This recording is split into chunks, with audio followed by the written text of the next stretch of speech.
Dia dari sono, kita berbelok di perputut 3. Mau ketemu di perputut 1, kita belok di perputut 2. Aduh, belum siap lah ketemu dia. Udah, gua mau udah ampuni, udah. Ya. Tapi selama dulu-dulunya itu pengampunan yang masih setengah hati. Hari ini kita mau belajar lepaskan pengampunan.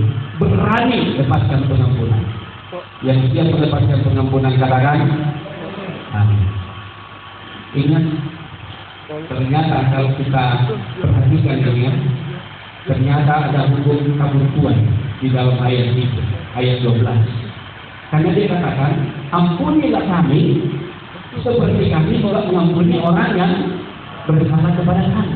Artinya sih, dia bilang begini, berapa banyak yang saya berikan kepada orang itu, seperti itulah yang saya berikan kepada orang. Ya. Jadi dibalik nih, ayat ini sangat luar biasa. Jadi kalau kita berani memberikan 100 kepada orang, maka kita juga berhak meminta kepada dia lebih dari 100. Ampunilah kami seperti kami juga mengampuni orang yang bersalah kepada kami. Berarti dalam hal ini ada hukum tabur Tuhan. Kalau kita tidak berani melepaskan taburan pengampunan yang benar, kita baca dulu ayatnya ini.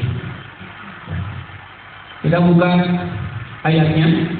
Sebetulnya di doa ini di ayatnya yang ke-14.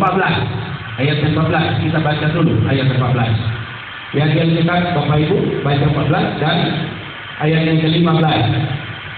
Jangan sampai kita masih simpan dendam ini dengki kepada orang lain. Inilah yang akan dikatakan oleh saya bahwa sebetulnya Tuhan itu tidak kurang panjang tangannya menolongmu, tidak kurang tajam telinganya mendengar doamu, tetapi karena dosa-dosa kita jadi Tuhan. Karena itu ayat 14 kita baca sama-sama. 2, ya, karena jikalau kamu mengampuni kesalahan orang, Bapamu yang di surga akan mengampuni kamu juga. Katakan amin. Dengan kata lain, kalau kita tidak ampuni orang, kita diampuni Tuhan. Kalau ayat ini, ya, karena itu hati-hati. Kenapa kita kadang-kadang masih penuh dengan kepahitan? Kita sakit-sakitan. Bukan karena penyakit virus, tapi karena kita dendam, kita sakit hati kepada orang lain. Ya, dokter kita yang menangani saya, dia bilang, Pak, jangan terlalu banyak pikir. Maksudnya jangan pikir-pikir yang berat-berat, yang membuat Bapak itu saraf-sarafnya jadi terganggu. Saya tahu pendeta itu adalah tong sampah di mana tempat membuang semua persoalan. Dan pendeta membuang kemana? Tinggal hanya berseru kepada Tuhan. Itu sebabnya saya sangat diberkati dengan pertemuan saya dengan Yesus. Saya lihat dia juga ya.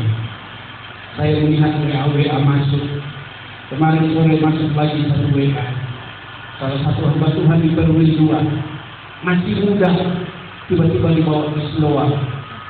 Kena serangan stroke. Ya. Stroke. Dokter ini saya bilang sama saya, sebetulnya stroke itu penyebabnya karena dari pikiran. Semua persoalan masuk ke kita, tidak ada yang dapat melepas. Pendeta mau ngomong sama siapa? Hanya ngomong sama Tuhan. Ya. Jemaat ngomong sama penatua, ngomong sama pendeta, kita doakan, kita konseling. Tapi ketika pendeta punya masalah, itu sebabnya perlunya ada penatua di Adventisi. Saya juga manusia biasa. Saya perlu ada teman. Saya perlu untuk sharing sama Bapak Ibu. Membagi visi-visi, membagi beban. Kita perlu menyampaikan itu. Ya. Tapi hari ini salah satu penyakit bagi kita yang kita ingat adalah kekurangan orang lain. Tapi kebaikan orang seringkali kita lupa. 1000 kebaikan orang, ketika dia salah, satu saja Kira-kira yang paling enak diingat yang mana? Kesalahan. Pernah ada testimoni, mungkin bapak-bapak yang pernah ikut Budiastikasi, pernah ikut Padel School. Kami para mentor itu diberikan testimoni begini. Coba tuliskan 10 kebaikan istri dan tuliskan 10 kesalahan istri, ketidakbaikan istri. Waktu ditulis, kebaikannya susah banget dapatnya. Susah. Ada yang tidak sampai 10, 3 doang. Tapi kesalahannya ada yang sampai 50. Cepat banget waktunya nulis. Ini serius Bapak Ibu. Ya. Jadi waktu pembicara itu melihat ini bagus, artinya jujur. Seringkali dalam hidup ini suami istri, anak dengan orang tua ini untuk melihat kesalahan istri, kesalahan orang lain kepada kita, itu gampang banget. Tulis ribuan juga mungkin bisa. Dikasih waktu hanya 3 menit untuk catat ini. Dalam 3 menit ada yang sudah bisa dapat 50 kesalahan istri. Tapi dalam 3 menit ada yang cuma dapat 3 kebaikan istri. Bayangkan Bapak. Itu adalah kekurangan manusia.